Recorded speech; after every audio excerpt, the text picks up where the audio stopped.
So it's pretty well known that if you have low mineral density in your bones, that the usual protocol is to increase calcium in your diet and increase possibly some supplementation of calcium.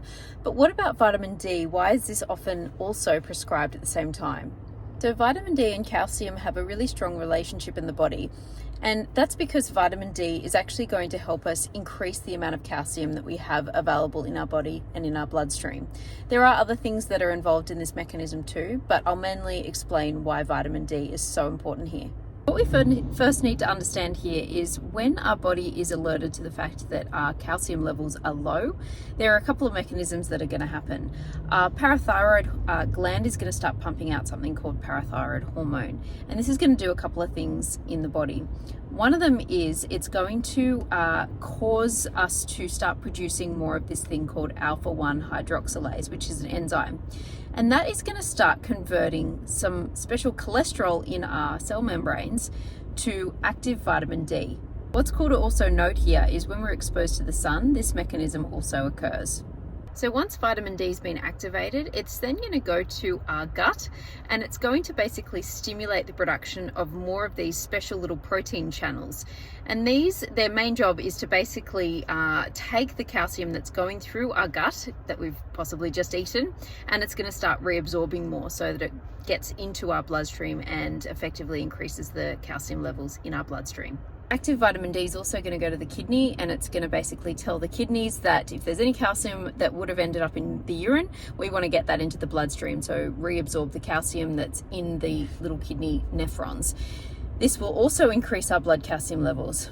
Just to note, at the same time, it's also going to excrete phosphates. So I'm sure it's pretty obvious now that the more vitamin D we have, the more calcium we're effectively going to be able to get into our bloodstream and increase our blood calcium levels. We can then use that calcium to deposit it into our bone tissue and make sure that it's nice and strong.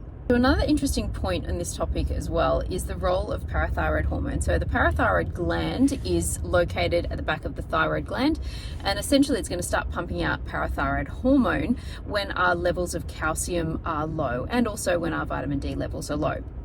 And what this is also going to do, outside of causing the activation of vitamin D so that we can increase our blood calcium levels, is it's also going to increase our calcium levels via going to our bone and activating something called an osteoclast, which is essentially a little type of cell that is going to start breaking down bone tissue. This is going to take calcium that we have in our bones and start liberating it so we can get it into our bloodstream and increase our blood calcium levels. What's the problem with this though is that if we start breaking down our bone tissue, then obviously our bone mineral density is going to be lower and we are going to have more osteopenia. So it's also important to note that if we understand that if our calcium levels are too low in our bloodstream and also our vitamin D, this is going to essentially lead to the breakdown of our bone tissue. So it's another important reason why we need to be making sure we're getting enough calcium and vitamin D in our diet, as well as the appropriate amount of sunlight. Last but not least, and I can't not say anything about this, if you're not eating dairy, is this going to mean that you're going to end up with osteopenia? Well, I haven't eaten dairy for over 3 years now, and I can tell you my bone mineral density is getting higher. I would say that would be to do with the fact that bone isn't just made of calcium. That's kind of like the fairy dust that's sprinkled within the bone. You also want to make sure that you are eating enough protein so that you can use those amino acids in order to build actual structural protein, and that will form bone tissue.